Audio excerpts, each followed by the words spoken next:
আমাদের দেশ সহ বিশ্বের বহু দেশে এই সালাম শব্দটা এখনো শুদ্ধ উচ্চারণে হয় না। শিক্ষিত মানুষ আমরা দেখি এরা সালাম দেন আসসালামু আলাইকুম, যারা জবাব দেন ওয়ালাইকুম। কি এটা কি ইয়ার্কি মারা জিনিস নাকি? জান্নাতের ভেতরে প্রবেশ করার সময় এই শব্দ দিয়ে আপনাকে সম্ভাষণ জানাবে ফেরেশতারা, সালামুন আলাইকুম তিবতুম ফাদখুলুহা খালিদিন, শান্তির সাথে প্রবেশ করেন। দিন কি আল্লাহ নিজে পরিচয় দিয়েছেন, কোন দিন জানো? ইন্নাদ-দীনা ইনদাল্লাহিল ইসলাম। অবশ্যই আমি আল্লাহর কাছে মনোনীত একটা দিন আছে, তার নাম আরো জোরে বলেন।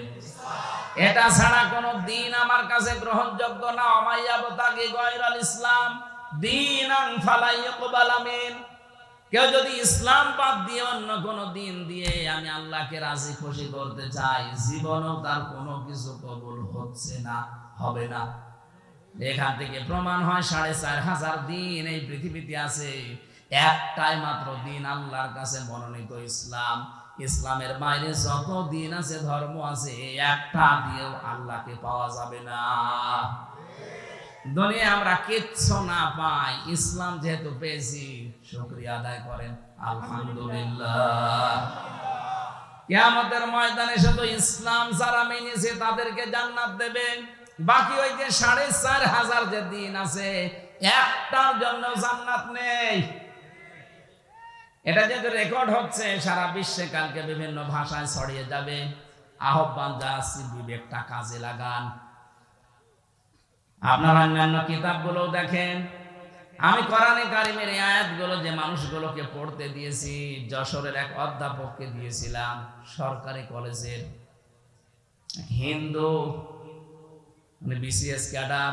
বলেছিলাম, স্যার আপনি মুসলমান হওয়া দরকার নেই, কিন্তু আমাদের ধর্মীয় গ্রন্থটা একটু বুঝে পড়েন। ৩ মাস পরে দেখে উনি নিজেই মুসলমান হয়ে গেছে। সারা বিশ্বের অমুসলিম যারা আছেন, যে ধর্মের হোক, সে খ্রিস্টান হতে পারে, ইহুদি হতে পারে, হিন্দু হতে পারে, বৌদ্ধ হতে পারে, আপনাকে আহ্বান জানাচ্ছে, আমি মুসলমান হতে জবরদস্তি করি না, জোরও করি না, কিন্তু আমাদের ধর্মীয় গ্রন্থটা একটু পড়েন, একটু বুঝে পড়েন। টনি বেলাওয়ারের শালিকা লরেন বোথ ৩ বছরে কোরআনে কারিমকে অধ্যয়ন করার পর শেষ পর্যন্ত মুসলমান হয়ে গেছে। দিন এই পৃথিবীতে কয়টা বলেন তো? মনোনীত কয়টা? এবার আসেন তো এই দিন, এই যে কবরে যাওয়ার পরে আপনি যে বলবেন মা দিনুকা, তোমার দিন কি? না, একবারে আপনি বলতে পারবেন না দীনুন আল ইসলাম। এই যে দীনুন আল ইসলাম, আমার দিন ইসলাম, এটা বলতে হলে দুনিয়াতে মাস্ট বি 5টা কাজ আপনাকে করাই লাগবে। না হলে কবরে যে প্রশ্নের দ্বিতীয় প্রশ্ন, এটা আপনি ধরা খেয়ে যাবেন। ১ নম্বরে দিন মানে জীবন ব্যবস্থা, রাষ্ট্রীয় আইন যেটা, এটা আমরা না বুঝলেও ফেরাউন বুঝেছিল। ফেরাউন ডাক দিয়েছে ওই সময়, এটা সূরা মুমিনে আছে, সূরা গাফির বলা হয়।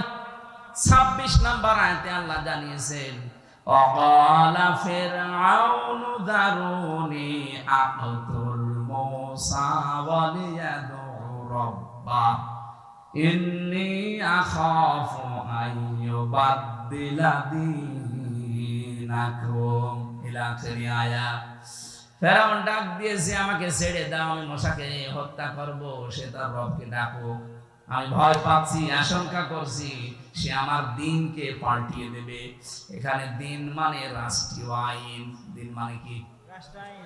ফেরাউন বুঝলো দিন মানে রাষ্ট্রীয় আইন, আর আমরা মুসলমান এখন পর্যন্ত দিন মানে যে রাষ্ট্রের আইন, এটা মানতে চাই না।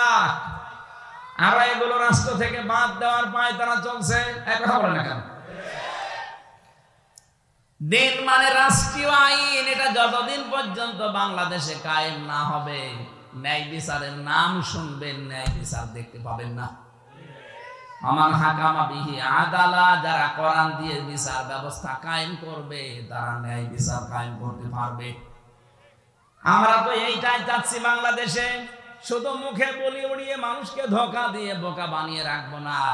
এই 15.5 বছরে যারা দায়িত্বে ছিল এই ধোঁকা দিয়েছিল যে আমরা ন্যায় বিচার কায়েম করছি, অথচ পুরাটা ছিল অবিচার। এক কথা বলেন, আমরা বিবেক যদি থাকে বলেন তো এই 15 বছরে কোনো ন্যায় বিচার কেউ পেয়েছে? প্রত্যেকেই অবিচারের। আমি নিজে যেহেতু সাক্ষী, আমি তো অবিচারে ছিলাম, অথচ 5 তারিখের পরে আগস্টের দেখলাম পুরাটা উল্টিয়ে আমি কিছুটা ন্যায় বিচার পেয়েছি।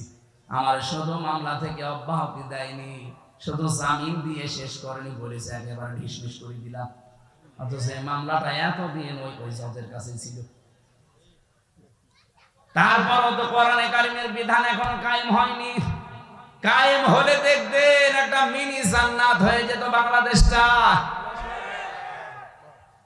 আজ বিভিন্ন দুর্বিসন্ধিওয়ালা মানুষ যারা মেয়েদেরকে এবং অমুসলিমদেরকে বোঝাচ্ছে ইসলাম যদি বাংলাদেশে চলে আসে তোমরা কিন্তু মুসিবতে পড়বা। কে বলেছে আপনাকে? আমির জামাত ডাক্তার শফিকুর রহমান এই জন্য ঘোষণা দিয়েছে। এই যে পর্দার বিধানটা নিয়ে অনেকে সমালোচনা করছেন, শুনেছেন ভালোভাবে। উনি কি বলতে চায় আপনি বুঝেছেন? আরে ভাই, এদেশে 96% মুসলমান আমরা যারা, তাদের জন্য পর্দা করা ফরজ। অন্যান্য জাতি যারা আছে, হিন্দু, খ্রিস্টান, বৌদ্ধ, ওরা যদি বলে না আমি পর্দা মানি না, তা আপনার অসুবিধা কি? ওরা তো নাও মানতে পারে, কারণ ওরা তো মুসলমান না, তাদের স্বাধীনতা নেই। কথা বলেন, ইসলাম কায়েম হলে তাদের স্বাধীনতা দেওয়া লাগবে না? আর আপনি উল্টা বুঝে বললেন না আপনি পর্দা মানে না। পর্দা কি বোঝেন আপনি? তার পরিবারে খাস পর্দা চলছে। আমি নিজে তার বাড়িতে গেছি একদিন। আপনি খালি উল্টা পাল্টা ধারণা করেন মানুষের প্রতি। কি আমল করেন আপনার? কি আছে আপনার ইসলামের জন্য? কি অবদান রেখেছেন? তাদের যে তাকওয়া, তাদের যে ইখলাস, আল্লাহর উপরে তাদের যে ভরসা, 100 ভাগের 1 ভাগও আপনার নেই। আল্লাহ এমনিতেই ওই পর্যায়ে মানুষকে নিয়ে যায় না। তার ইবাদতের মাত্রা আপনি জানেন না। আপনি কি 5 ওয়াক্ত নামাজও তো আপনি পড়েন না, ফতোয়া দেন। তার 5 ওয়াক্ত নামাজ না, তাহাজ্জুদও মিস যায় না। আন্দাজে এক তহমত তার উপরে লাগিয়ে দিলেই হবে। যদি কেউ কোনো অপরাধ না করে, ওই অপরাধ যদি তার উপরে কেউ চাপিয়ে দেয়, যতদিন আপনি ওই অপরাধ না করবেন ততদিন আপনার মরণ হবে না। এজন্য সাবধান, আন্দাজে কোনো দোষ কাউকে দেবেন না। আর মনের ব্যাপার আপনি জানেন, সে কি সেন্সে কে উদ্দেশ্য নিয়ে এটা বলেছে। আরে ভাই, আন্তর্জাতিক বিষয়গুলো তো দেখা লাগবে। যে সাংবাদিক দীপ্তি, এটা হিন্দু, কথা বলবো, হিন্দু মেয়ে লোক, সে প্রশ্ন করছে আপনারা যদি ক্ষমতায় যেতে পারেন, ইসলাম যদি এদেশে যায়, তাহলে অমুসলিম যারা পর্দা করে না মেয়েরা, তাদের কি হবে? ওই সময় যদি বলা হয় না, তাদেরকে আমরা পিটিয়ে পর্দা করাবো, ওটা সারা দুনিয়ায় ছড়াবে না। আরে বাংলাদেশের মুসলমান নাই মেনে নিলেও অন্যান্য দেশে যারা অমুসলিম আছে, 257টা রাষ্ট্র, আপনি জানেন কি চাল পেতে আছে তারা? এমনি তো ওই 2 বংশেই তো বসে নেই। ওরা সারা পৃথিবীর সিল পেতে পাওয়ার জন্য এখন মিথ্যা কথা ছড়াচ্ছে যে আমরা নির্বাচিত ছিলাম, আমাদেরকে উৎখাত করা হয়েছে। এটা ডাহা মিথ্যা কথা। আরে ভাই, নির্বাচিত হয় মানুষদের মাধ্যমে, তার নাম নির্বাচন। নির্বাচনই তো 15.5 বছরে হয়নি, আপনি কি করে নির্বাচিত হলেন? একটা হাজি মানুষ এত ডাহা মিথ্যা কথা বলে কি করে? দেখলেন, ওর নাম শুনলে মানুষ এখন 5ই বলছে। তাহলে আমি যে এত টাকা দিয়ে হজ করলাম, আমি কোথায় যাব?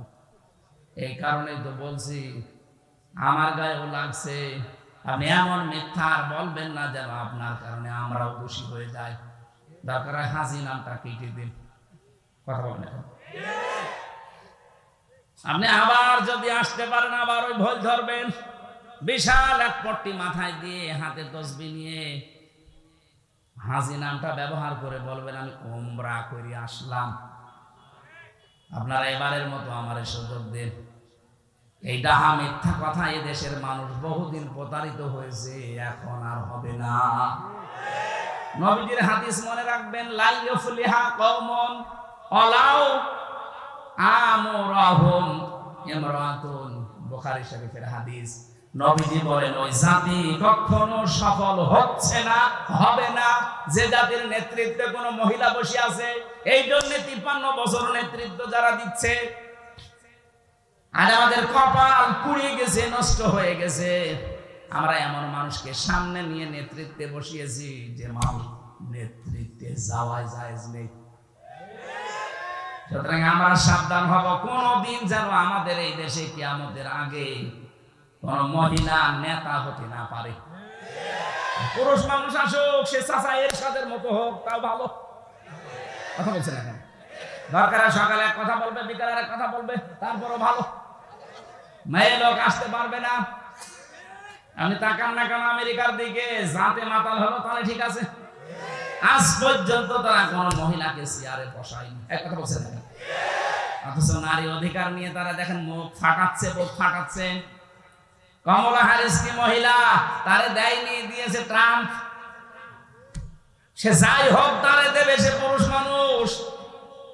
কথা বলছেন এখন? আমরা তো পাগলামি এখনো পর্যন্ত সারতে পারি না। এখন মনে হয় সারবে। সামনে কোন মহিলা আসতে পারবে না এই দেশে। আপনি যদি আমেরিকার নীতি নিয়ে চলতে চান সেটা করেন না কেন? তারা যেমন মহিলাকে সামনে রাখে না, আপনিও রাখতে পারবেন না।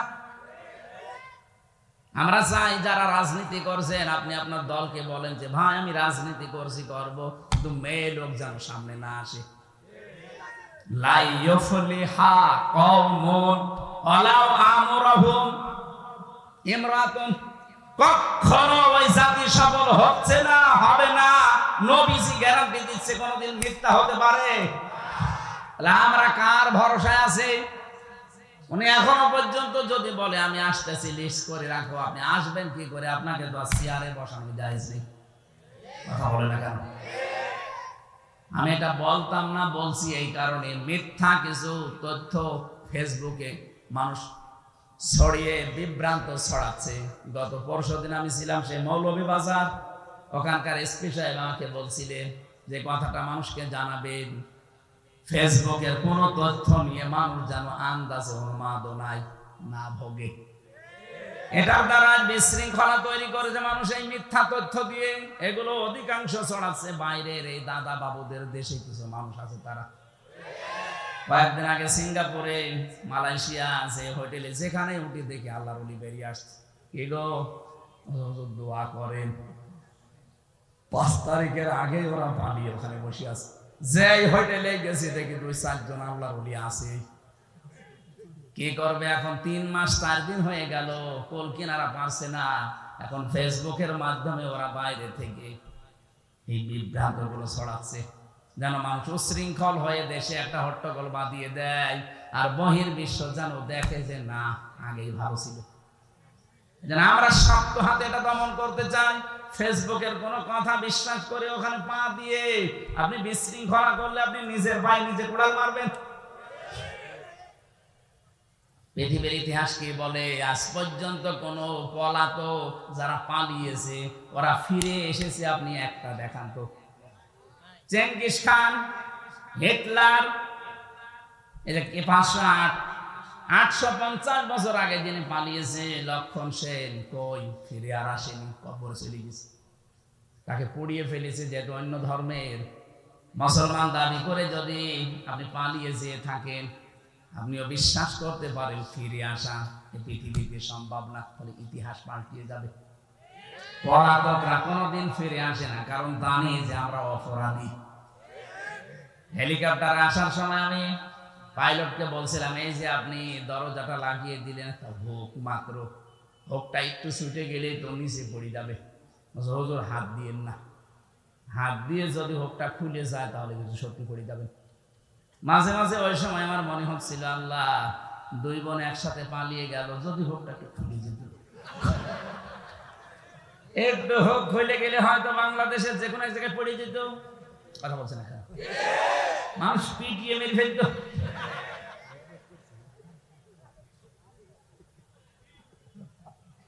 এবার প্রশ্ন আসতে পারে, নবীজি পালিয়ে গেল, উনি আবার ফিরে আসলে এটা কি হবে? হ্যাঁ, এবার শোনেন সূরা কসস 85 নম্বর আয়াত।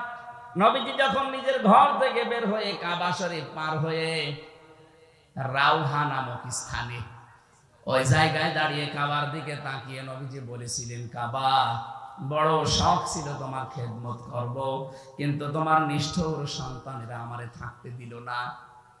তখন আল্লাহ একটা আয়াত নাযিল করেছেন, সূরা কসস 20 নাম্বার পারা 15 নম্বর পৃষ্ঠার প্রথম নাম্বার লাইনের 85 নাম্বার আয়াত। ভালো করে শুনবেন, এখানে দুইটা তথ্য আছে। ইন্নাল্লাযী ফারাদা আলাইকাল কুরআনা লারাদ্দুকা ইলা মাআদ। এখানে আলেম নেই,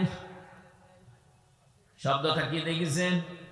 ইন্নাল্লাযী ফারাদা, অবশ্যই, আলাইকাল কোরআন, আপনার উপরে কোরআনের আইন মানা আমি আল্লাহ ফরজ করে দিয়েছি। কোরআনের আইন মানা কি? আরো জোরে বলেন। নবীজি যে মক্কাতে যতদিন ছিলেন, উনি কি নিজের আইন প্রতিষ্ঠার জন্য না কোরআনের আইন? হ্যাঁ, কথা বলেন না কেন? কোরআনের আইন যারা প্রতিষ্ঠা করার জন্য ফরজ মনে করে কাজ করে, আল্লাহ পরের শব্দে দিয়েছেন লা রাদ্দুকা ইলা মাআদ, লামে তাকিদ। আল্লাহ গ্যারান্টি দিচ্ছেন, হে নবী, আজকে আপনি যেখানে দাঁড়িয়ে কাবার দিকে মুখ করে আফসোস করছেন, আমি আল্লাহ গ্যারান্টি দিলাম, আপনি যদি কোরআনের আইন কায়েম করার জন্য, প্রতিষ্ঠা করার জন্য এটা ফরজ মনে করে কাজ করতেন। কোরআনের আইন প্রতিষ্ঠা করা নফল না ফরজ? আরো জোরে বলেন। কেন ফরজ? যত নবী আল্লাহ পাঠিয়েছেন, বড় বড় 4 জন নবীর নাম আল্লাহ ব্যবহার করেছেন সূরা শূরা 13 নম্বর আয়াতে। বড় বড় 4 জন নবীর নাম, এমনকি মুহাম্মদুর রাসূলুল্লাহকে আল্লাহ বলেছেন, নবী, আপনাকে আমি আদেশ দিলাম আন আকিমুদ্দিন, দিন কায়েম করা লাগবে। দিন কায়েম করা মানে কোরআন কায়েম করা। কথা বলেন না কেন? ওয়ালা তাতাফাররাকু ফি, এ বিষয়ে কোনো মতপার্থক্য ফতোয়াবাজি চলবে না।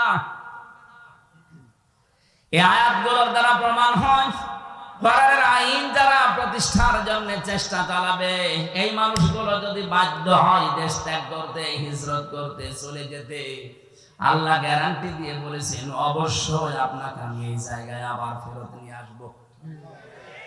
এই জন্য এই বাংলাদেশে কোরআনের কারণে, কোরআনের আন্দোলন করার কারণে, প্রতিষ্ঠার জন্য যারা টিকতে পারে নাই, হয়তো দেশ ত্যাগ করেছে, অথবা গোপনে ছিল, অথবা এমন কোন জায়গায় চলে গেছে যে আসার মতো না, এই মানুষগুলোকে আপনি দেখবেন আল্লাহ পাক ঠিক তাদের মর্যাদা দিয়ে আবার ফেরত নিয়ে আসবে।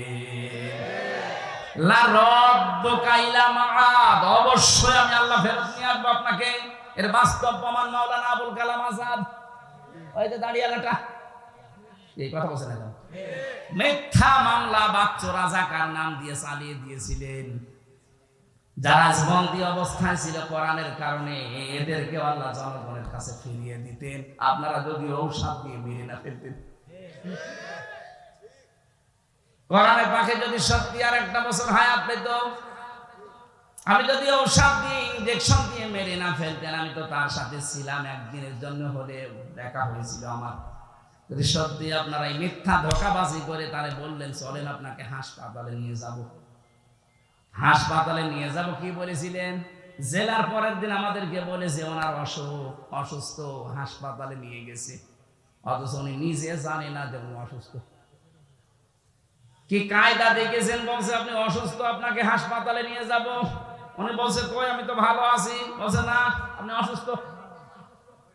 চাচা এরশাদকে নাকি নির্বাচনের আগে ধরে নিয়ে বলছে, আপনি অসুস্থ, চলেন হাসপাতালে। বলছে, কই, আমি ভালো আছি। বলছে, না, আপনি অসুস্থ। কোরআনের পাখিকে ঠিক এইভাবে ধোঁকা দিয়ে বলেছে, আপনি অসুস্থ, চলেন, আপনাকে অসুস্থ সুস্থ করে আপনাকে ছেড়ে দেওয়া হবে।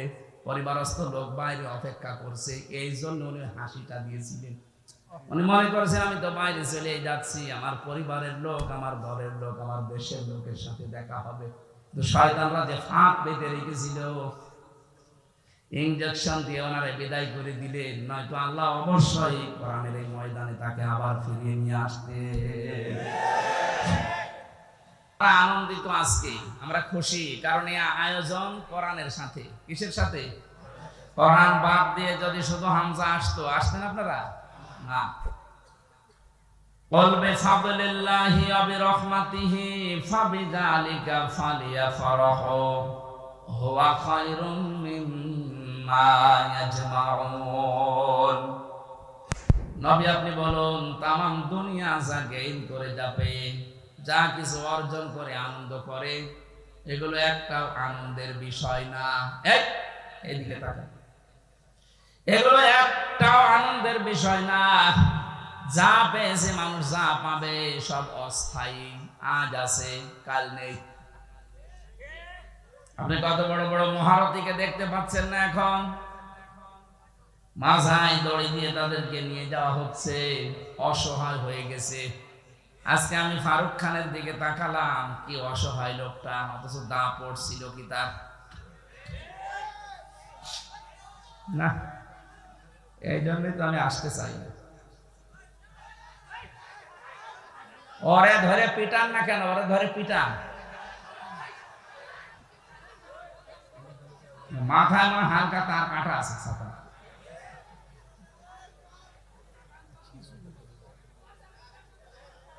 না, সামনে থেকে আমি দেখেন, আবু তোহা আপনার ভাই আছে, মেজান আজহারি আছে, এই ভাইদের মতো শুরু করবে। এইভাবে আর আসবে সেমিনার সিস্টেমে যে 1-2-300 মানুষ হবে, অন্তত সেখানে ভিডিও করলেও অসুবিধা নেই। বেরা এর পেছনেও যারা থাকে, সামনেও যারা থাকে, কথা বোঝার নেই, খালি আন্দাজে এসেছে। দেখ, ওদের আর গল্প বাকি আছে, ভালো করে করতে দেব। কমন সেন্সের যদি কমন বাদ দিয়ে যদি সেন্স থাকে, তা ওর কথা বলা উচিত এখন। আর এখনো গল্প করে দিচ্ছে। আবার কথা বলেন, বিবেক মনে হয় মরে গেছে এদের। কথা বন্ধ করেন ভাই, নাই তো কিন্তু এবার সত্যি চলে যাবে।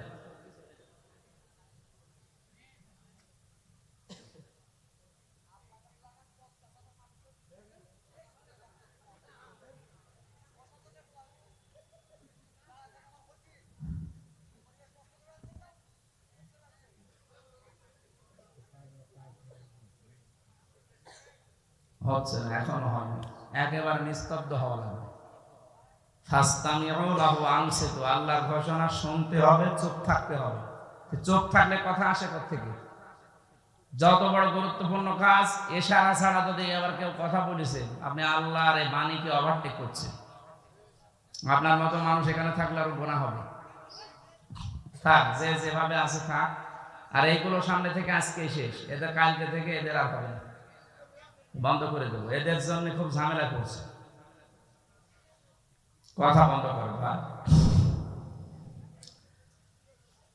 আমার ভাইরা, কোরআনে কারীম স্থায়ী আর পৃথিবীর সব কিছুকে আল্লাহ অস্থায়ী বলে ঘোষণা দিয়েছেন।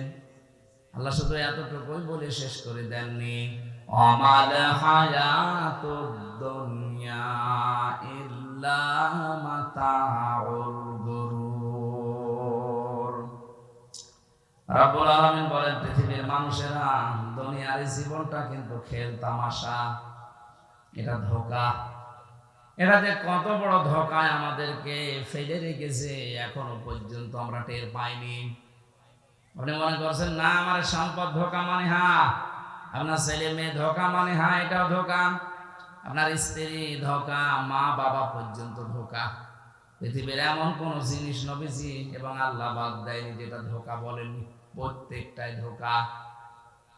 এর বাস্তব প্রমাণ আপনাকে বলছে। 200 বছর আগে যে লোকটা এই রাজশাহী থেকে মারা গেছে, ও যদি এখন উঠে এসে, ডাক্তার আব্দুল বারী সাহেবের 3 পুরুষ আগের লোক, ও যদি এখন এসে বলে এই বাড়ির মালিক আমি, এই জমি আমি কিনেছিলাম, এখানে আমার রাজত্ব চলবে, আমার মনে হয় আব্দুল বারী সাহেবও বাড়িতে উঠতে দেওয়া দূরের কথা, দূর দূর করে তাড়িয়ে দেবে।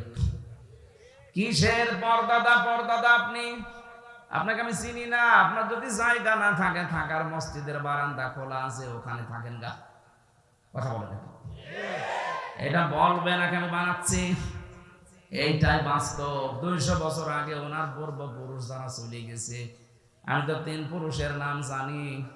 আমার বাবা রিয়াজউদ্দিন, ওনার বাবা জাহান আলী, ওনার বাবা নুমাজউদ্দিন।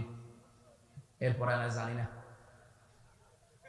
মানে 4 নাম্বার যিনি, উনি যদি এখন এসে কি আমার নাম জানা নেই, মনে নেই, উনি যদি এসে বলে হামজা এই যে হালসা কুষ্টিয়ার এই ভিটাটা আমি কিনেছিলাম, এটা আমার বাড়ি, আমার মনে হয় আমার জীবন থাকতে ওনারে আমি উঠতে দেব না।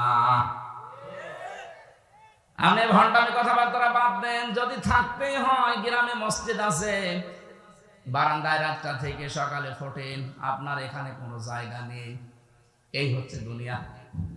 কথা বলে না কেন?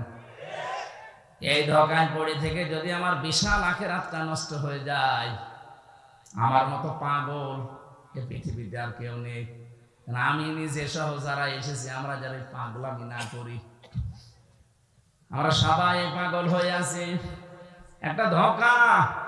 আল্লাহ পাক বলেন আল্লাহাকুমুত্তাকাসুরু হাত্তা যুরতুমুল মাকাবির।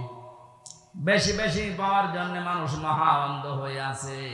এর এই ঘোর কাটবে না ততদিন পর্যন্ত, যতদিন লোকটা কবরে না যায়। কবরে গেলে আপনার ঘোর কেটে যাবে, কিন্তু তখন ঘোর কেটে কি হবে? ঘোর এখন কাটা দরকার। এই জন্য আজকের আয়োজন।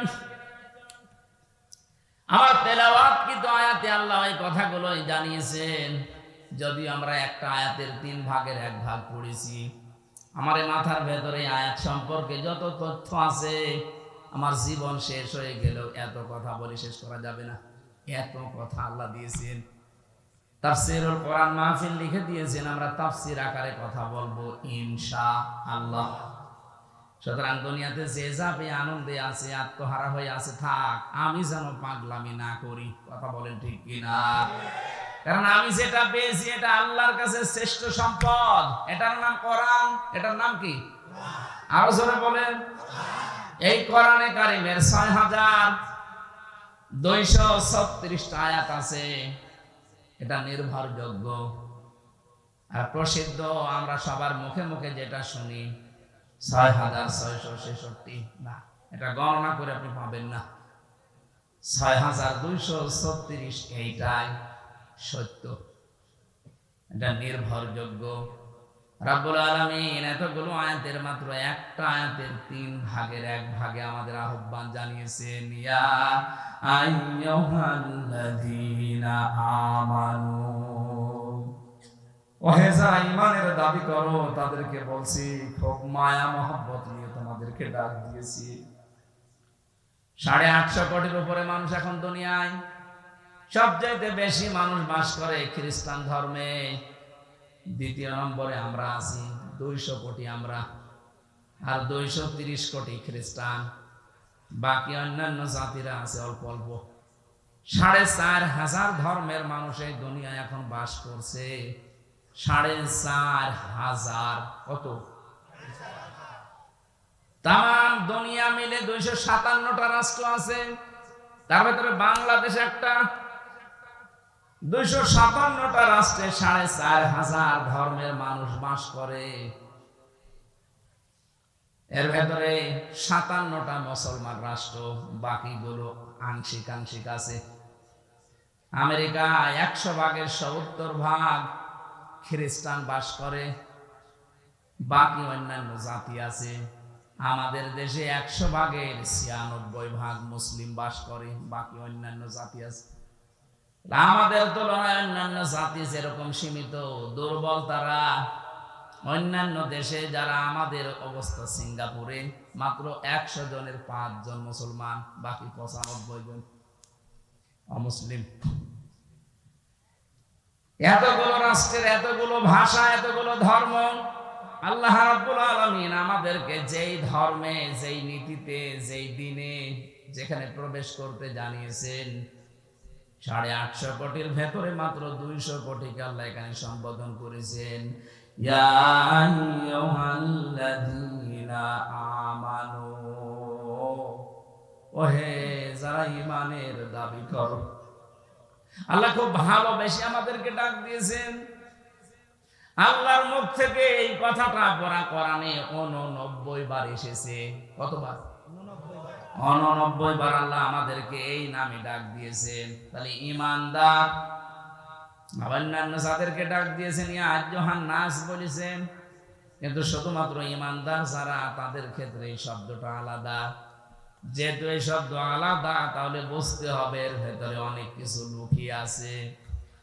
আমরা যারা এই 200 কোটি মুসলিম দাবি করি, ইমান আছে দাবি করি, আসলে আমার ইমান আছে কিনা এটা আমি কিভাবে টের পাবো?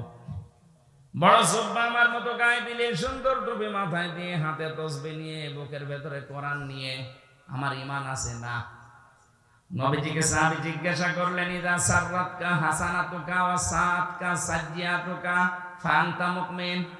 হে নবী, আপনি যে এটা বললেন যে ইমানের পরিচয় এটা, ভালো কাজ যখন তোমাকে আনন্দ দেয় আর অন্যায় করলে ভেতর থেকে একটা বাধা আসে, তখন বুঝবা তোমার ইমান আছে।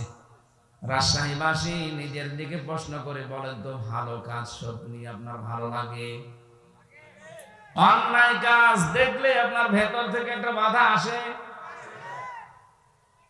কই বাধা আসে? সারাদিন উলঙ্গ নাচ দেখছে বসে বসে, বাধা দূরের কথা, আনন্দ লাগে। এরকম আপনার দেশে এই যে বিড়ি যারা খান, যদিও আমাদের রাজশাহী, খুলনা, রংপুর এই বিভাগগুলোতে বিড়ির ফতোয়া আলাদা, এটা আবার চট্টগ্রাম, সিলেটের জন্য ফতোয়া আলাদা। ওদের ইমাম সাহেব বিড়ি খায়। হ্যাঁ, আমি সিলেটে নিচে দেখেছি ইমাম সাহেব বিড়ি খাওয়ার পরে ওযু না করে বিড়ি ফেলে দিয়ে আল্লাহু আকবার। কি গো, আমার মনে হয় সিলেটের ইমাম যদি রাজশাহী এসে ইমামতি না মসজিদ ঝাড়ও দেয়, বলবে বেটা আগে বের হ। এই জন্য এই ডিস্টেন্স যেহেতু আলাদা, এই দেশের ভেতরে মাসলা আলাদা। বিড়ি খাওয়া যদিও আমি উদ্বুদ্ধ করছি না, এটা খেলে সব চাইতে বেশি মানুষের যে লাঞ্চ নষ্ট হয়ে যায়। পৃথিবীতে একটাই খাবার আছে যার গায়ে লেখা থাকে যে আমি নিষিদ্ধ। কথা বলছেন, আমাকে খাইলেই মরবেন। এখানে যাদের মোবাইলে এমন দৃশ্য আছে যেটা নিচে নিচে দেখলে খুব ভালো লাগে, আনন্দ লাগে, আর অন্য কেউ দেখলেই লজ্জায় পড়ে যান, এটা খারাপ কাজ কিনা বলেন তো? বলেন বলেন। এরকম যাদের আছে, যদি এই মুহূর্তে আপনি ওটা ডিলিট করে না ফেলেন, আর যদি সিদ্ধান্ত নেন যে না আমি এরকম কোনো কাজে আর যাব না, আপনার দাঁড়িয়ে থাকতে পারে, আপনি নামাজ পড়তে পারেন, কিন্তু আপনার ঈমান নেই। অন্যায় দেখলে যেটা বিবেকে মেনে নেয় না, ভেতর থেকে একটা বাধা আসবেই। কিন্তু 15.5 বছরে অন্যায় দেখার পরও দেখলাম অনেকের বাধা আসে নাই, আর আনন্দে করেছে। বিশেষ করে আয়না ঘরের সাথে যারা জড়িত, মানবতার সাথে এত জুলুম পৃথিবীতে জাহিরি যুগেও হয়নি। এত বড় বড় নখ হয়ে যায় এক একজনের, এত বড় বড় নখ হয়ে যায়, চুল দাড়ি গো মনে হচ্ছে জঙ্গল থেকে বেরিয়ে আসছে, এইরকম দৃশ্য ওই জায়গায়। ওখানে যারা দায়িত্বে ছিলেন, আমার মাঝে মাঝে মনে হতো আল্লাহ এদের কি মা বাবা নেই, ছেলে মেয়ে স্ত্রী নেই, এরা বাইরে যে সংসার করে কি করে? অন্তত এখানে যারা দায়িত্ব পালন করে যায়, এগুলো কি মানুষ? কত কঠিন অন্তরের মানুষেরা বলেন তো। একটা মানুষকে 2 দিন 5 দিন না, 2 বছর 5 বছর 8 বছর 10 বছর 14 বছর একটা ঘরের ভেতরে তালাবদ্ধ করে রেখেছেন। ঘর মানে কি? কবর। মাটির নিচে একদিকে, এদিকে 3.5 হাত, এদিকে 1.5 হাত। এই অবস্থার সৃষ্টি যারা করেছিলেন, তারা মানবতা লঙ্ঘন করেননি। আলেমদের মাথায় দড়ি দিয়ে, পায়ে ডান্ডা বেড়ি দিয়ে, হাতে পেছনে আবার হ্যান্ডকাপ বেঁধে নিয়ে যেতেন আদালত, তখন মানবতা লঙ্ঘন হয়নি। আর এখন পলক সাহেবকে নাকি ডিভিশন দেয়নি, এই জন্য ওনার মানবতা লঙ্ঘন হচ্ছে। কোথায় ছিলেন আপনি উকিল সাহেব? আমার মতো হামসাকে 3টা বছর যোগাযোগ বিচ্ছিন্ন রেখেছিল জঙ্গিদের ভেতরে, 24 ঘন্টা তালাবদ্ধ করে রেখেছিল ফাঁসির ওই কন্ডেম সেলে। কত কারারক্ষীকে দিয়ে খবর পাঠিয়েছিলাম, কোথায় ছিলেন আপনি? এখন মানবতা লঙ্ঘন হচ্ছে। উনি এমপি মানুষ, ওনারে দেয়নি ডিভিশন। কিসের এমপি? 8 সাল, 14 সাল, 18 সাল, 24 সালে যারা নির্বাচনের মাধ্যমে নির্বাচিত হয়েছেন, একটাও এমপি না, সব অবৈধ ভোট। কে বলেছে আপনাকে এমপি? আসলে অবৈধ সন্তান এগুলো। তাছাড়া অবৈধ জিনিসকে আপনি বৈধ বলে চালিয়ে দিলেন তামাম দুনিয়ার কাছে যে আমরা নির্বাচিত হয়েছি। এত বড় মিথ্যা কথা বলেন কি করে বলেন? এই জন্য এই 4 বারে যারা এমপি হয়েছেন এরা নির্বাচিত এমপি না, এরা সিলেকশনের এমপি। এদেরকে আমরা ভোট দেইনি, এই জন্য এরা ভোট চোর। এদের নামে সাবেক এমপি, সাবেক মন্ত্রী, সাবেক উপজেলা চেয়ারম্যান লেখা যাবে না। আর আমরা চাই যারা এতদিন দায়িত্বে ছিলেন 15.5 বছরে যত টাকা রাষ্ট্রের কাছ থেকে নিয়েছেন বেতন আর ভাতা হিসাবে সব টাকা ফেরত দেওয়া লাগবে, নয়তো আপনার কোনো মাপ নেই। আর আপনি এখন বসে বসে, এখন শুনলাম ভেতরে বসে তসবিহ টিপতেছে, আস্তাগফিরুল্লাহ আস্তাগফিরুল্লাহ আস্তাগফিরুল্লাহ। আপনার আস্তাগফিরুল্লাহ কিয়ামতের আগে কবুল হবে না, কারণ আপনি তো আল্লাহর কাছে অপরাধ করেননি, আপনি অপরাধ করেছেন হামজার কাছে। এক কথা বলছেন না কেন? এই জন্য অপরাধ যার কাছে স্বীকার করবেন তার কাছে। শুধু এতটুকুই না, স্বীকার করার পরে তার যে ক্ষতি হয়েছে এই ক্ষতিপূরণ তাকে দেবেন। আপনার কারণে এই বাংলাদেশে বহু মানুষ চাকরি পায়নি, খালি দলীয় পরিচয় খুঁজতেন, যেই দেখেছে না আমার দলের লোক না, তার যোগ্যতা থাকার পরেও তাকে চাকরি দেননি, এটা তার উপরে অবিচার। আপনি নিজে একটা অবৈধ চেয়ারে বসে আছেন, আর একটা বৈধ মানুষকে তার চেয়ারে বসতে দেন না। আপনার মতো এত বড় জালেম পৃথিবীতে আর নেই। সুতরাং 15.5 বছরে এইরকম জুলুম যারা করেছেন, বিশেষ করে মিথ্যা মামলা যারা দিতেন, জেলখানা আমি এক একজনকে পেয়েছিলাম, এক একজনের নামে 313টা মামলা পেয়েছি, 570টা মামলা পেয়েছি। সারা জীবন হাজিরা দিলে শেষ হবে না। আমার 2টা মামলা ছিল, তাই হাজিরা কুষ্টিয়া থেকে ঢাকায় দিতে আমার জীবন শেষ হয়ে যেত মাসে 2 দিন মাত্র। আর যার 313টা মামলা, 570টা মামলা, বলেন তো সে বাড়ি সে বড়গোনা পাথরঘাটায় বাড়ি। তার জীবনটা আপনি কি করেছেন? নষ্ট করে দিয়েছেন। আর এখন বলছেন আস্তাগফিরুল্লাহ। আপনি কি আল্লাহর কাছে দোষ করেছেন? দোষ করেছেন তো এই লোকের কাছে। মিথ্যা মামলা এমন ভাবে দিয়েছেন ওই লোকটা আসলেও নিশ্চিন্তায় কিছু জানে না, এই জন্য তো ঘরে ঘুমিয়ে আছে। চোখ খুলে ঘুমের ঘরে দেখছে আদালতে হাজিরা দিচ্ছে। কি গো, আমি আদালতে কি করে এলাম? তুই গাছ কেটেছিস। কবে? স্বপ্নে। এটা চলছিল কিনা বলেন? আমাকে মানিয়ে বললাম কিছু? আমারটা নিজেরটা দেখেন, আমারে ধরে নিয়ে আসলো বাড়ি থেকে, ভালো মানুষ, আমি খাবার খাচ্ছি ওই সময় নিয়ে আসলো, অথচ পরের দিন পেপারে দিল না ওনারে চোরা হাঁস থেকে নিয়েছে। পুরা মিথ্যা কথা। ওই থেকে যে শুরু হয়েছে একেবারে বের হওয়া পর্যন্ত পুরাটা মিথ্যা। মিথ্যার সাথে যারা জড়িত, আমার মামলার আয়ু থেকে একেবারে 2 বোন মিলে পালিয়েছে, ওই 2 জন সহ। যারা যারা জড়িত আমার একটাও মাফ করতে মনে চায় না, যতদিন আপনি আমার এই ক্ষতিপূরণ না দেবেন। গত কয়েকদিন আগে এক ওসি সাহেব এসেছিল, হুজুর মাফ করে দেন। মাফ করে দিলাম, টাকা ফেরত দেন। হ্যাঁ, আপনি টাকাগুলো ফেরত দিয়ে দেন, আমার অসুবিধা নেই মাফ করতে, আমি এখনই মাফ করে দেব। টাকা আনি না, না টাকা না আনলে হবে না। টাকা নিয়ে আনবেন না, মাফ করে দেবো, কি আর কি মারা জিনিস নাকি? আমার বাবার 32 লাখের উপরে টাকা গেছে এই 3.5 বছরে। ওই টাকাগুলো কই? আপনি আকিস গ্রুপের কাছ থেকে 35 লাখ টাকা নিয়েছেন, মালিক আমারে বলল। কয়েকদিন আগে আমি গিয়েছিলাম দেখা করার জন্য, বলছে হামসা আমার কাছে 35 লাখ চাইছে, আমি 32 লাখ অলরেডি দিয়ে দিয়েছি, এরপরও বলছে টাকা দেন। মনে হচ্ছে টাকা আমার কাছে পাই। কি করেছেন বলেন তো আপনি? এই মানবতা বিরোধী অপরাধ গুলো করার পরেও যাদের ভেতর থেকে অনুশোচনা আসে না, আরো আনন্দে থাকতেন যে আগে কি সুন্দর দিন কাটাইতাম, এরকম গান বলে না? আপনার ঈমান নেই, আপনি হজ করেন আর দরবেশের মতো দাঁড়িয়ে রাখেন, আপনি একটা বেঈমান। এটা না আপনার জন্য আজকের ওয়াজ না, আল্লাহ আমাদেরকে ডাক দিয়েছেন যাদের ঈমান আছে, যাদের ভালো কাজ দেখলে আনন্দ লাগে, অন্যায় দেখলে ভেতর থেকে একটা বাধা আসে, একটা প্রতিবন্ধকতা সৃষ্টি হয়। আমি জানি এরকম মানুষ এখানে আছে। এদেরকে আল্লাহ ডাক দিয়ে বলেন, উদখুলু ফিস-সিলমি কাফা, তোমরা প্রবেশ করো ইসলামে পরিপূর্ণভাবে। এখানে আমার আলেম জাতি থাকে, প্রশ্ন হচ্ছে সিনের ওপরে জবর দিয়ে যদি আপনি পড়েন তাহলে সালমন হয়। সালমন মানে শান্তি, সালমন মানে শান্তি। সিনের নিচে জের দিয়ে পড়লে হয় সিলমন, সিলমন মানে ইসলাম। সিলমন মানে কি? আল্লাহ কিন্তু ডাক দিয়েছেন ইমানদারেরা তোমরা শান্তিতে প্রবেশ করো, না ইসলামে না, শান্তিতে। সালমন তো আল্লাহ দেয়নি, সিলমন দিয়েছেন। আল্লাহ আমাদেরকে ডাক দিয়েছেন তোমরা ইমানদার যারা ইসলামে প্রবেশ করো। কেমন করে? আংশিক না পূর্ণাঙ্গ? পূর্ণাঙ্গটা কোথায় পেলেন? এখানে কাফা, কাফা মানে পরিপূর্ণভাবে। অর্ধেক ঢুকবেন অর্ধেক ঢুকবেন না, হবে না। পরিপূর্ণভাবে ইসলামে আপনাকে প্রবেশ করা লাগবে।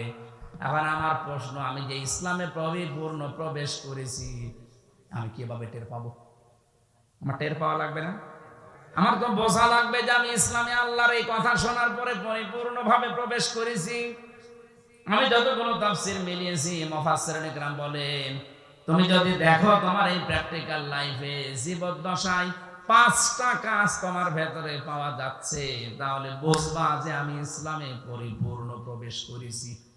এখন আপনি নিজের সাথে মিলাবেন, দেখবেন এই 5টা কাজ আপনার জীবনে আছে কিনা। 1 নম্বরে আনুগত্য, আত্মসমর্পণ। রব্বুল আলামিন বলেন আত্মসমর্পণকারী হওয়া লাগবে তোমাকে। কিভাবে আত্মসমর্পণ করবা? তোমাদের পিতা হযরত ইব্রাহিমের দিকে তাকাও, সে আত্মসমর্পণ করেছিল। ইদ ক্বালা লাহু রাব্বুহু আসলিম ক্বালা আসলামতু লিরাব্বিল আলামিন। উনি গাছের মাথায় বসে কোড়াল দিয়ে কাঠ কাটছিলেন। আল্লাহ বলেন ইব্রাহিম আত্মসমর্পণ করো। উনি বললেন আল্লাহ এখানে বসে গাছের মাথায় কি করে? বলে খাতনা করো। ওই জায়গায় বসে তিনি খাতনা করলেন কোড়াল দিয়ে, আর বললেন আসলামতু লিরাব্বিল আলামিন, মহাবিশ্বের প্রতিপালক আল্লাহর সামনে আমি আত্মসমর্পণ করলাম। এখান থেকে শিক্ষা কি? হযরত ইব্রাহিম আমাদের জাতির পিতা, তিনি দুনিয়াতে জীবিত থাকা অবস্থায় 50টা পরীক্ষা দিয়েছিলেন। কয়টা? এর 50 নাম্বার পরীক্ষা এটা। মানে খাতনা পর্যন্ত করেছেন। যখনই আল্লাহ বলেছেন আত্মসমর্পণ, কি দিয়ে করব? যা আছে তাই দিয়ে। কি ছিল ওই সময়? কোড়াল ছিল, ওইটা দিয়ে কি কাটবে? বলে হ্যাঁ খাতনা করো। খাতনার ভেতরে অনেকগুলো উপকার আছে। অন্যান্য ধর্মের যারা খাতনা করে না, ওরা বিজ্ঞান পড়াশোনা করার পরে, স্বাস্থ্য বিজ্ঞান জানার পরে দেখছে না এটা রোগ হয়। শেষ পর্যন্ত চুরি করে দেখা যায় অনেক হিন্দু খাতনা করে ফেলে। আমার যিনি ছিলেন জেলার দেবদুলাল, ওরে দেখলেই মানুষ বলতো ফুল হাতা। ও কি? আর আমরা কথা বলছেন না কেন? আমরা কি বলেন তো? হাফ হাতা। আমরা কি?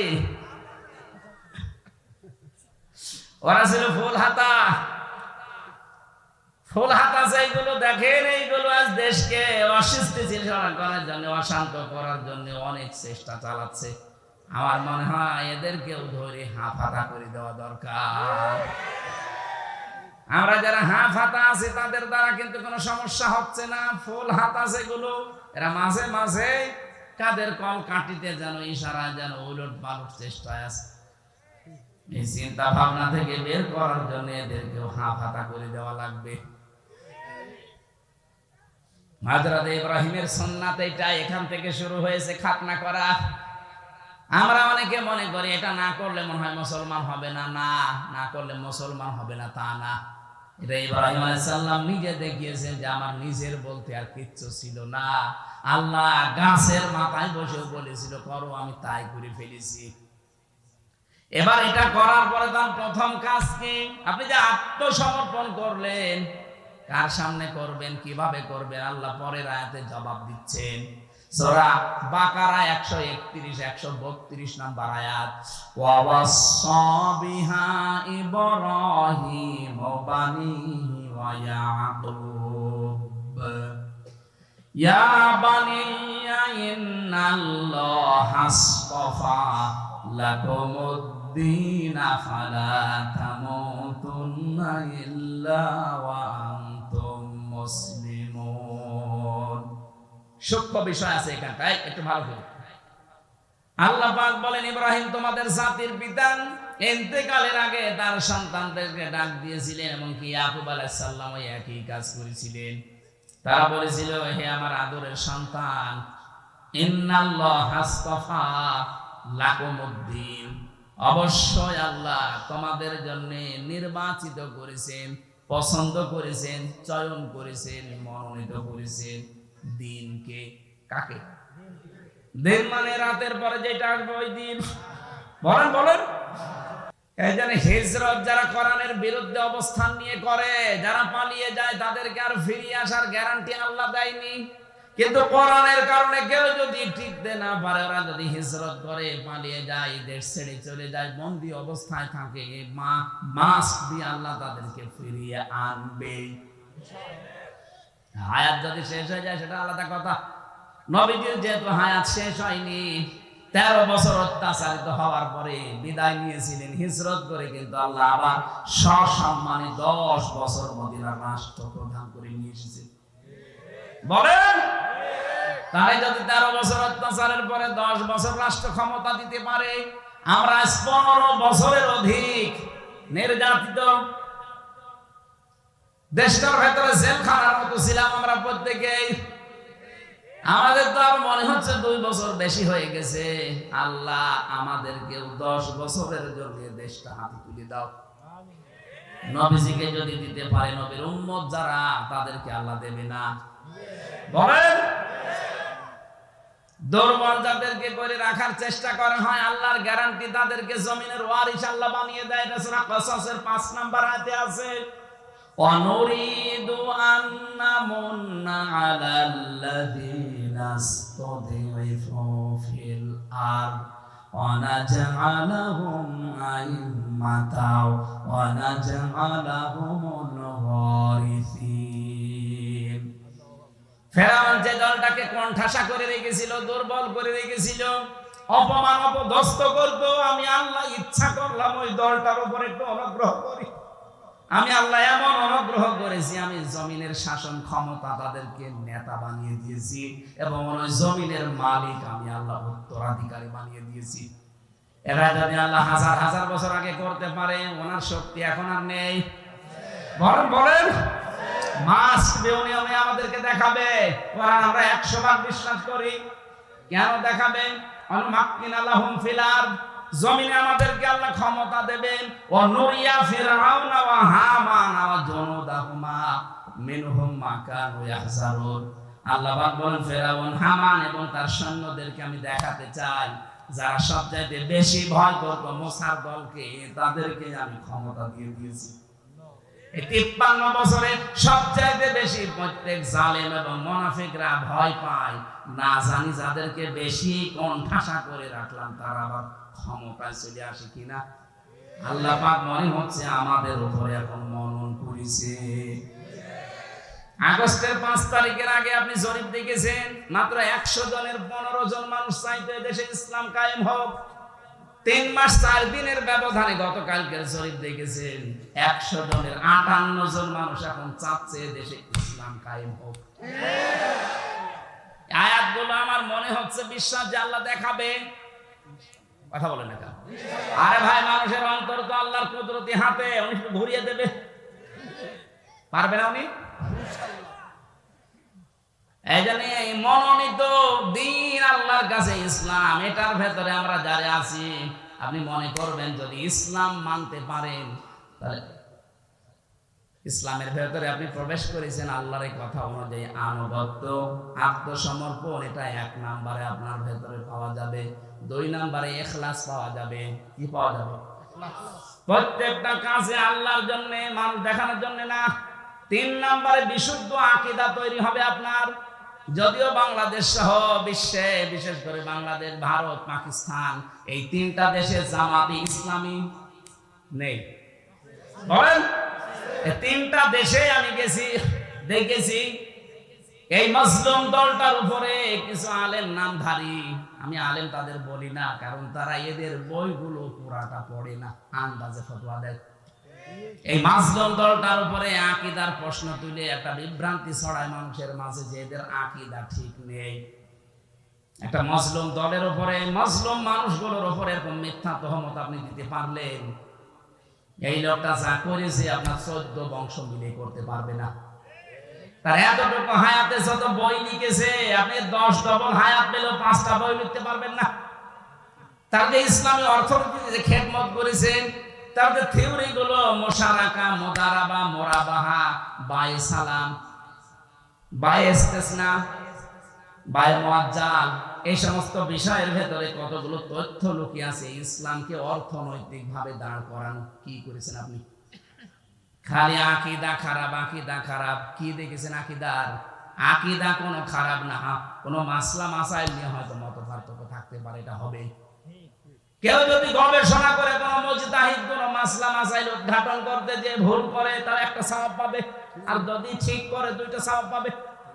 সারা জীবন মাওলানা মওদুদী রাহমাতুল্লাহ আলাইহি উনি গবেষণা করে করে তথ্যগুলো দিয়েছে, যদি ভুলও হয় তার একটা রসগোল্লা আছে, আর যদি সঠিক হয় 2টা। আপনি কি করলেন? আপনি তো গবেষণাই করেন না। আপনার পেটে বম মারলে মুজতাহিদ লিখতে কি লাগে আপনি তাও বলতে পারবেন না। আপনি গবেষণা করেছেন কি করে মানুষকে ডুবানো যায়। আকীদার প্রশ্ন যারা তুলছেন, কি আকীদা আপনি তৈরি করেছেন বলেন তো? ফাঁসির দড়ি যদি গলার কাছে ঝুলতো তখন আকীদা বের হয়ে যেত। যে মানুষগুলোর উপরে এই প্রশ্ন তোলেন তাদের আকীদা আপনি টের পাননি। ফাঁসির দড়ি একদিকে, আর একদিকে শুধু যদি বলতো যে না আমি ছেড়ে দিলাম, সঙ্গে সঙ্গে তাদেরকে মন্ত্রী বানিয়ে দিত, এর অফারও দিয়েছিল।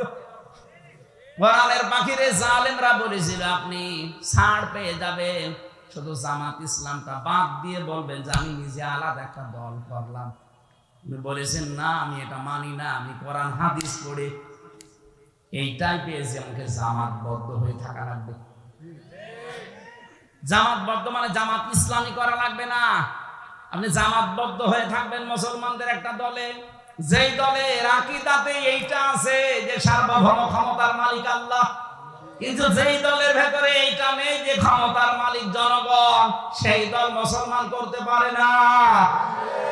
বাংলাদেশে মানুষ অনেকে করছে না, মুসলমানও দাবি করে। আমি আপনার বিবেকের কাছে প্রশ্ন রাখলাম, আপনি কি করবেন এবার ভাবেন। যারা মনে করেন ক্ষমতার উৎস জনগণ, তারা মুশরিক। কি কথা বলেন না কেন? আন্নাল কুওয়াতা লিল্লাহি জামিআ আয়াত অনুযায়ী তাহলে ইসলামে আমি পরিপূর্ণ প্রবেশ করেছি, এর 3 নাম্বার আলামত হচ্ছে আমার আকীদা বিশুদ্ধ হওয়া লাগবে। 4 নাম্বারে আমার চরিত্র উন্নত হওয়া লাগবে।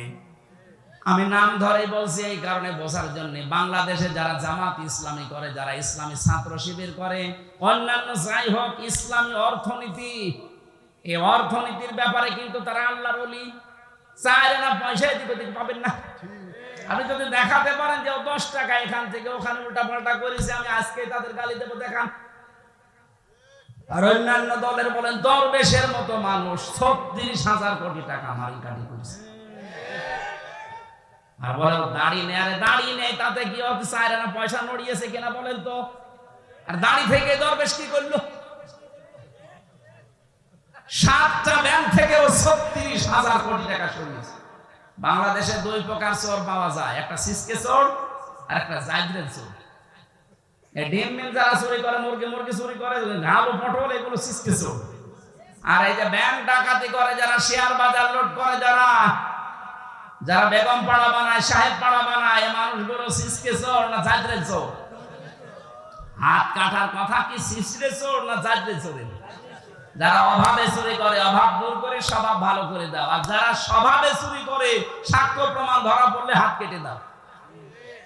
এটা যদি আজকে সত্যিই কোরআনের বিধানটা থাকতো, সূরা মায়েদার 38 নম্বর আয়াতটা বাংলাদেশে যে কয়টা ধরা পড়েছে, একটাও হাত এখানে থাকার কথা না, সব ঝুলে থাকতো। কথা বলেন না কেন? বাংলাদেশ চোর মুক্ত হয়ে যেত এমনি। এজন্য উন্নত চরিত্রের বেলায় এই জায়গা ছাড়া আর কোনো আপোষ নেই, কারণ উন্নত চরিত্র বানাতে ট্রেনিং দেওয়া হয়।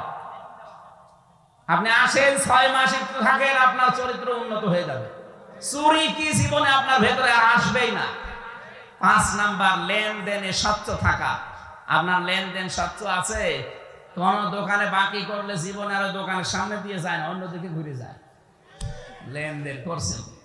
এই 5টা বিষয়। 1 নম্বরে আত্মসমর্পণকারী, 2 নম্বরে আপনাদের মনে নেই কিছু? কি বললাম বলেন? হ্যাঁ, ইখলাস লাগবে প্রত্যেকটা কাজে। 3 নম্বরে বিশুদ্ধ আকীদা অর্জন করা লাগবে, বিশ্বাস। 4 নম্বরে চরিত্র করা লাগবে উন্নত। 5 নম্বরে লেনদেন আপনি স্বচ্ছ থাকবেন। আল্লাহ বলেন এই 5টা আলামত যার ভেতরে দেখতে পাবে সে যেন মনে করে যে আমি ইসলামে পরিপূর্ণ প্রবেশ করেছি। আমরা যারা এসেছি এই 5টা কাজ দুনিয়ায় আদায় করার তৌফিক দেন, আমিন। আল্লাহুম্মা আমিন। লা ইলাহা ইল্লা আনতা সুবহানাকা ইন্নী কুনতু মিনাজ জালিমিন। রব্বুল আলামিন, সারাটা জীবন অপরাধ করে জীবনটা নষ্ট করে ফেলেছি। আমাদের হাত ওঠায় কথা বলতে ভয় করে, লজ্জা করে। জীবনের অপরাধের দিকে তাকিও না, তোমার রহমতের দিকে তাকাও। জিন্দেগীর গুনাহগুলো মাফ করে দাও রব্বুল আলামিন। আমি যেভাবে আরম্ভ করেছিলাম সারা রাত বললেও মানুষ যেত না। সামনে তাহাজ্জুদের নামাজ, ফজরের নামাজ কর্মজীবনের জন্য আমরা শেষ করে দিয়েছি। যতটুকুই বলেছি আল্লাহ জীবনে আমল করার তৌফিক দাও। সওয়াবগুলো নবীজির রওজায় পৌঁছিয়ে দাও। এ বিশাল আয়োজনে যারা শ্রম দিল আল্লাহ, এই রাজশাহীর মানুষগুলোকে ওমরের মতো কবুল করে দাও। সম্মানিত মা বোনদেরকে মঞ্জুর করো। অসুস্থ হয়ে আছি, এখনো পর্যন্ত আমি শেফায়ে কামেলা জেলা পাইনি। আল্লাহ তুমি আমাকে আগের অবস্থায় আবার ফিরিয়ে দাও। যতটুকুই বলেছি আমার ইমান থেকে বলেছি আল্লাহ, আমি সব প্রত্যেককে এগুলো মেনে চলার সুযোগ দাও।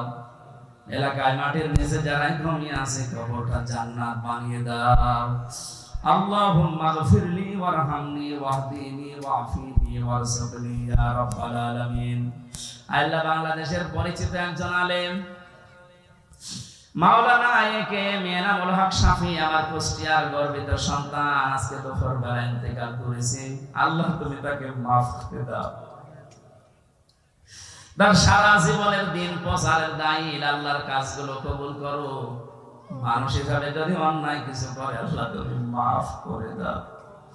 মাওলানা এনামুল হক শাফিকে আল্লাহ তুমি কবরে জান্নাত দিয়ে দাও। তার ছেলে মেয়ে, শোক সন্তুষ্ট পরিবার যারা আছে আল্লাহ তাদেরকে ধৈর্য ধারণ করার তৌফিক দাও।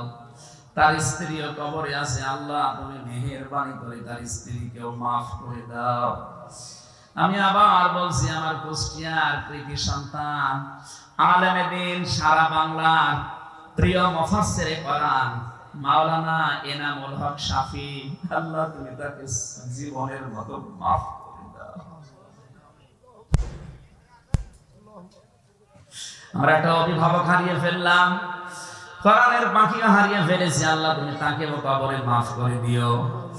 কখন কার কাছে আজরাইল পাঠিয়ে দাও জানি না, আসলেই যেন বলতে পারি লা ইলাহা